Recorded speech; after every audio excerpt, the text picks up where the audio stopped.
Una po, meron bang special reason na request na kayo na sabay-sabay at ano yung mensahe niya sa inyo na nabuo kayo ngayon sa inyong dalaw? Yes, oo, mga last month siguro yun, no? Nagsabi siya kay Veronica, kay Kitty, na gusto niya sana na personal kami makausap. Kaming apat na magkakapatid at meron siyang mga sasabihin.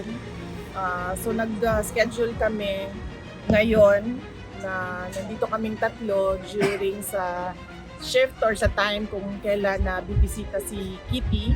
Sinunod namin yung schedule niya kasi siya yung may pasok sa school. So, sumabay kami sa kanya. Tapos, ayun, binigyan kami, nagpapasalamat kami sa ICC, sa detention unit dahil pinayagan nila na 4 na adults sabay-sabay na bumisita. Meron kasing limit sila sa pagbisita. But binigyan nila kami ng isang araw na sabay-sabay kami 4 na magbisita kay dating Pangulong Rodrigo Duterte. Ano pong mensahe niya sa inyong apat? Yung share niyo lang na hindi naman masyado personal. As a father, yun yung message niya bilang ama, personal na buhay namin at sa politika, no? Personal na buhay, buhay ng pamilya at buhay namin sa politika. So yung mga general topics na napag-usapan kanina. Anything you can share po, lalo na dun sa politika? Well, wala naman. Nothing about the future, no? No concrete plans about the future. Pero napapag-usapan lang kung ano yung mga nangyayari ngayon at ano yung posibleng mangyari bukas sa susunod na taon in 3 years from now. So yun yung mga napag-usapan kanina. VP Inday, what is the reaction of your father when he saw his 4 children for the very first time since his illegal detention inside the ICC detention facility? Saya siya. He's been informed of it since Friday of last week nung 3 na kami ang bumisita at sinabihan na siya na ay nag-aantay na lang ng isa. And the Wednesday this week, meron kaming approved visit na kaming 4. So masaya siya na nakakausap niya kami. At medyo maingay kanina kasi 3 sabay-sabay, 4 sabay-sabay na nagsasalita. At some point, sinabi ni Basti na hindi na ako magsasalita kasi walang nakikinig sa akin. So, medyo siguro na-miss niya yung ganon na discussions, na labo-labo, sabay-sabay nagsasalita lahat. At masaya siya na nakabisita kami ng 4. VP Inday, how's the health situation of your father? Okay naman siya. Kanina, chinek namin siya. Minasahe siya for 1.5 hours ni Congressman Pulong Duterte. So, minasahe yung 2 paa niya. And then, inano yung circulation because napansin niya no, na medyo gray, ashen gray yung kanyang isang paa. So, minasahe ng maayos para maayos din yung circulation. Minasahe yung 2 arms niya, yung likod niya, yung kanyang leeg, minasahe din ni Congressman Pulong Duterte. And before kami pumasok, kinausap ako nung isang nurse. Sabi niya na kapag meron daw, sabihin ko daw sa lahat ng mga bibisita na huwag daw siya bigyan ng snacks. Kasi merong vendo doon sa loob kung saan kami bumibili ng Coke Zero, ng soft drinks, ng juice. Huwag daw bumili ng snacks doon kasi sobrang taas ng kanyang sugar ngayon at gusto nilang pabilisin yung pagpapababa ng sugar. So pinagbawalan siya kumain pero inalaw naman siya sa kanyang Coke Zero kung mag-request siya. Basta ang sinabi lang nila is that minomonitor nila yung pagkain niya sa taas kaya wag siyang bigyan ng snacks dahil hindi nila ma-monitor ang sugar doon. And nakikita nila nagsispike yung kanyang sugar, blood sugar. So pinagsabihan kami wag mag-share ng snacks. VP, just to follow up on that, how do you feel personally when you saw all of your siblings together with your father to meet him for the very first time? Ako? Together with all of your siblings. Yes, personally, VP, sa'yo. How do you feel? Hindi ko naisip yun First time pa natin na apat na since birth? Sa pagbisita, VP. Wala akong feelings. Wala. Hindi ko naisip yon. Pero ang sa akin lang is that kung ano yung makapagpasaya sa kanya, yun ang gagawin. So, nag-request siya ng personal na pagkikita na kaming 5. So, binigay namin sa kanya yun. Thank you, VP. VP, first time kasi na nakapanayan kayo since the dismissal of the impeachment. No? Ano yung naging reaction niya and any advice si Tatay Digong sa inyo now that the impeachment was dismissed? Although there is a pending amendment. Tagal na nun Na-inform mo siya, di ba? Oo. I think, ano sinabi? Hindi kasi na-discuss yun. Ayun yung sinabi. Extreme proud. Hindi kasi kami nagkausap nung dismissal ng impeachment. Visit ata ni Kitty yun and siya yung nagbigay ng news kay President Duterte. Any advice for your future political plans? Tatay Digong? Wala kami pinag-usapan na 2028 wala kami pinag-usapan ng 2028 elections kanina. VP, on a completely different matter, the lead counsel attorney Nicholas Kaufman made mention that he is appealing or he's waiting for the government of Bongbong Marcos to schedule an appointment for him to negotiate because he wants the immediate return of your father during that time today daw. What is your...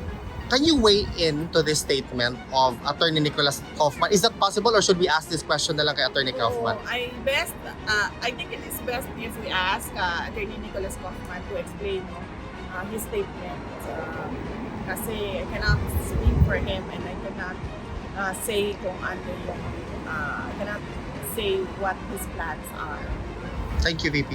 But do you think PBBM will allow him back? I cannot speak for BBM as well. CIA, siguro tanungin mo. Si. CIA. VP, ngayon lang yung nagdemanda si Yorme, Mayor Isko, kay Congressman Chua regarding sa mga flood control. What's your opinion at saka would you encourage other mayors na i-demanda yung mga congressman nila na mayroong mga palpak o ghost projects? Yes, oo. Trabaho ng trabaho ng Commission on Audit na mag-imbestiga kung meron silang makita na anomalya sa mga projects. So based on their audit or based on investigation sa DPWH, kung hindi man dahil sila yung iniimbestigahan based on NBI or the special committee ng DOJ na mag-imbestiga, dapat talaga pagpanagutin yung mga public officials at yung mga contractors ng ghost projects at ng substandard projects dahil delikado yun sa mga mamamayan. At saka huwag tayo tumigil sa flood control projects dahil noong 2024, last year, nagsabi na ako, sa school building program pa lang ng Department of Education, pinaghati-hatian na ng members of the House of Representatives, pero walang nag-react. Hanggang ngayon, walang nagsasalita, walang nag-iimbestiga. Hindi lang naman flood control So, kung seryoso talaga ang administrasyon sa paghabol about sa corruption, tingnan nila yung buong budget ng 2024 at ng 2025. At hindi lang yan, huwag tayo tumigil dyan.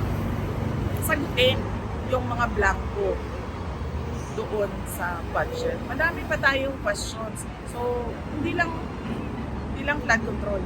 Lahat. Since ma'am you have information dun sa dati kayong Deputy Secretary, are you willing to appear sa Senate hearing ni Marcoleta para ibulgar itong mga humingi sa inyo noon ng proyekt ng parte sa DepEd? Hindi naman sila humingi ng parte sa amin eh. Kasi diretso nilang kinuha yung budget. Diretso nilang kinuha ang school building program, ang SBP, at pinaghati-hatian nila sa loob ng House of Representatives. At diretso nilang inattach yung listahan nila doon sa GAA version, House version ng GAA. At inakyat nila sa Senate. In fact, during the Senate hearing ng Department of Education, lumabas yun at tinanong yun ni Senator J.B. Estrada. Pero nung nagsabi kami, at alam yun ni BBM, wala naman siya reaction eh. So, kaduda-duda kung bakit bigla ngayon meron tayong investigasyon sa flood control projects. Kung seryoso talaga sila, and si BBM alam niya yan, kasi governor siya dati, mayor ako dati, alam natin lahat kung ano yung anomalya, ano yung korupsyon sa budget ng gobyerno, sa projects ng gobyerno. Kung saan lahat ang investigasyon. And ma'am, any comment dun sa latest na sinabi ni BBM na lifetime check daw ng mga official? Oo! Dapat lang. At hindi lang yung elected public officials ha, pati yung mga appointed public officials. At hindi lang yung mga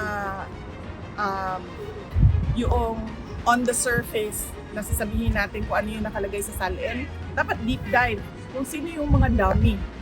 Ilabas yung mga dummy ng mga public officials. VP, kung may pagkakataon kayo ngayon, paano nyo haharapin itong problema ng korupsyon, lalong-lalo na sa infrastructure? Yan yung sinasabi ko kanina na ayoko magbigay ng libreng advice sa administrasyon. Panoorin na lang natin sila sa circus nila. Panoorin na lang natin sila sa kanilang zarzuela. Corruption, tapos flood control lang. Eh, ang daming projects sa gobyerno, hindi lang flood oh, so yun.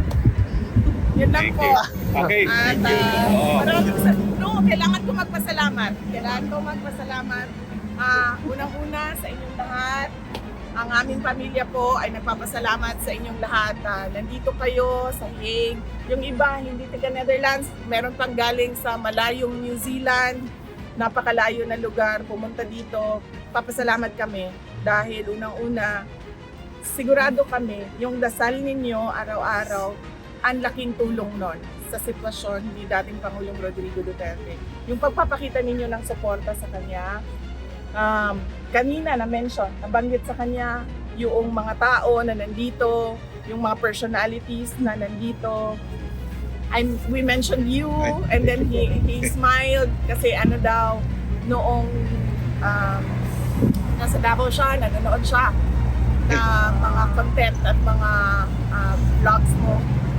So, nagpapasalamat siya at nagpapasalamat kami lalong-lalo na mga anak niya sa tulong ninyo sa kampanya, sa tulong ninyo, sa dasal ninyo at sa pagpapakita ninyo ng support sa Pwede kay ba ho dating si Pangulong Anton Duterte. SMNI? Yes. Last question. Ayoko na magbigay ng libreng legal advice. Ayoko na magbigay ng libreng legal advice at professional advice sa administration ha. Dahil wala na tayong aasahan sa administrasyon na ito.